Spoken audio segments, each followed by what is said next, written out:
Along with this, they gave away small tokens,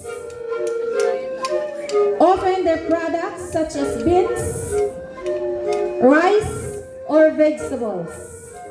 This token symbolizes welcome and love toward the visitors. This tradition continues to preserve cultural values. This reminds everyone that welcoming others is best done together. You are now witnessing Funung.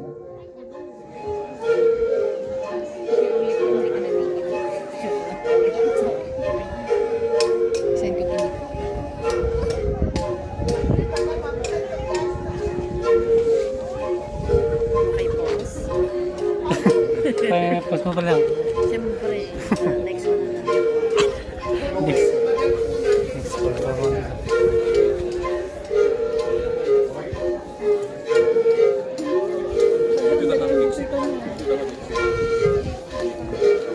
Itong nakapula, Funung Sumadel 1. Ay, Sumadel 2, sorry. Coming is Sumadel 1. Yung naka-white.